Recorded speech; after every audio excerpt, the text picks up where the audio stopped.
David Smith here with one more Flip Classroom math video. 3 tips before you start. First, you could speed up or slow down the playback if that helps you get through the video at your own pace.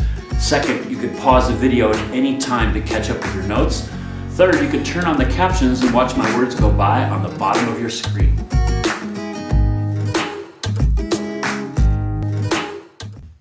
Today's lesson covers finding normal lines using differentiation to do that. So no new concepts in this lesson, but further practice in the process of coming up with the equation of the normal line to a function at a point.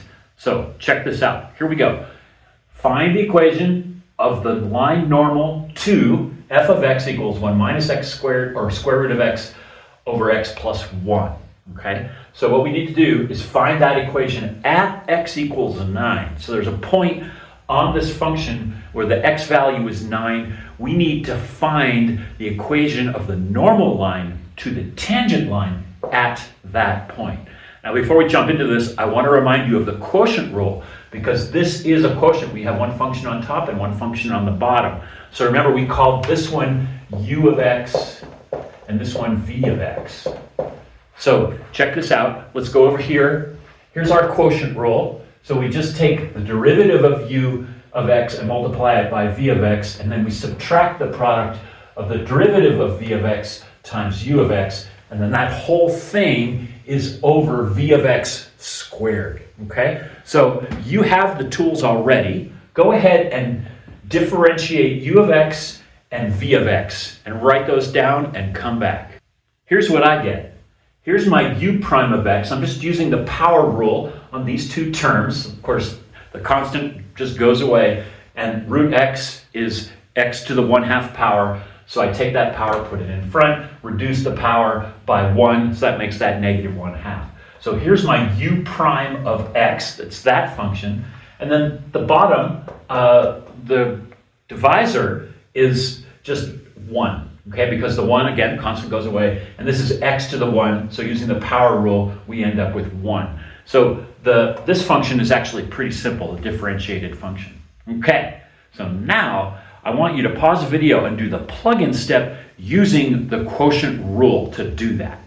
Okay, so I'm not going to simplify this further. Here is the plug-in step with the quotient rule. We don't need to simplify this on down to do what we need to do.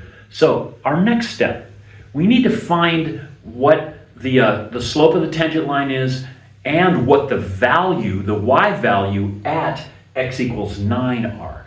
So if you recall, f of 9 is just going to give us the y value, and we're going to do that. Now remember, the reason we have to do that is we need the y coordinate of the point of tangency, because that's going to give us the full coordinates of that point, which we need when it comes time to combining with the slope to get the equation of the normal line.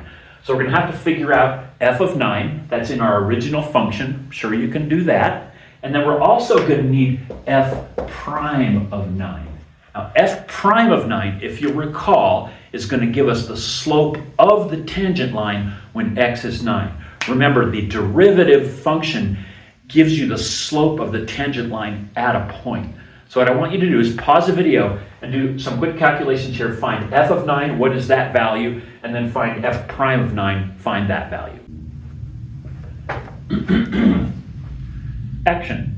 Okay, let's see what you got. So here's our straightforward plug-in. When x is 9, we run it through the function, this function there, and here's my work with that. We get 1 minus root 9, that's just plugging 9 in for root x, over 10, which is just 9 plus 1 over 10.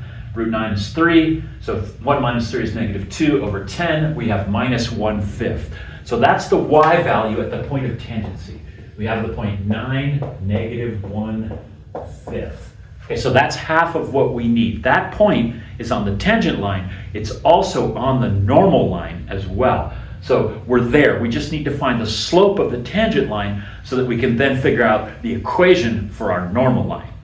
Now let's find the slope of the tangent line. And as you recall, we just plug in the x value of of the point of tangency into the derivative function, which we got using our quotient rule here. And so we're going to plug 9 in everywhere x shows up in our quotient rule expansion there.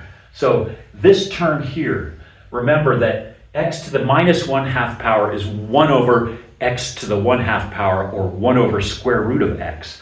So I'm going to bring my 1/2 down. 9 to the negative 1/2 is 1 over the square root of 9, which is 1 over 3. And then my x plus 1, remember we're plugging in 9 to the derivative equation, so x plus 1 is 10. So that's this term here.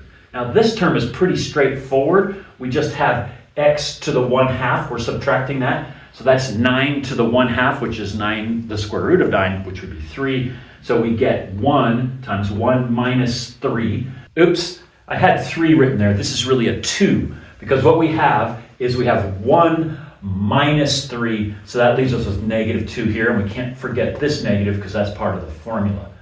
Then on the bottom, it's pretty straightforward. We just plug in 9 for our x plus 1, which gives us 10 squared, which is going to give us 100. There's the 9 plus 1 squared.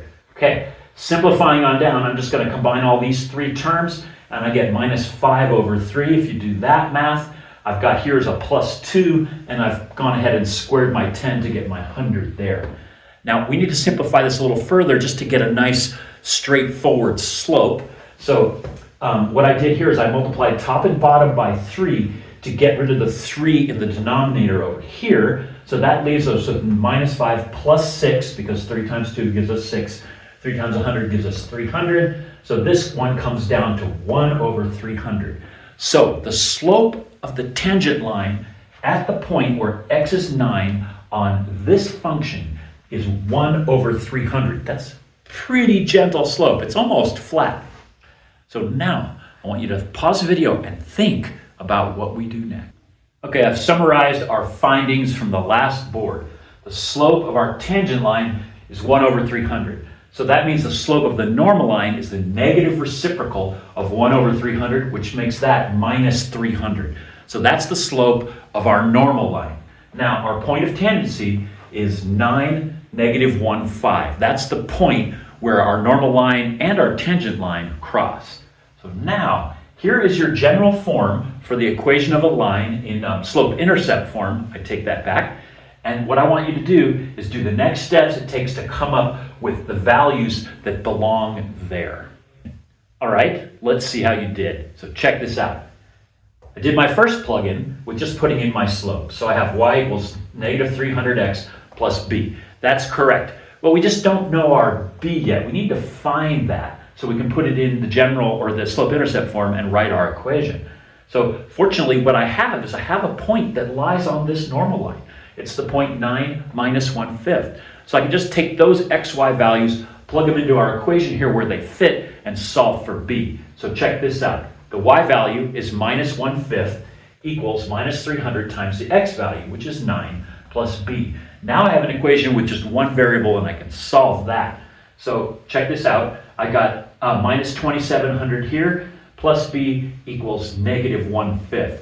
So I'm just going to move things around. I'm going to add 2700 to this side, and what I end up with is b equals 2699.8. I went to decimal. We could stay in fractions if you want. You could say 2699 and 4/5 if you want to use a mixed number. And then I just plug my b back in here, and here is my equation for my normal line at the point of tangency.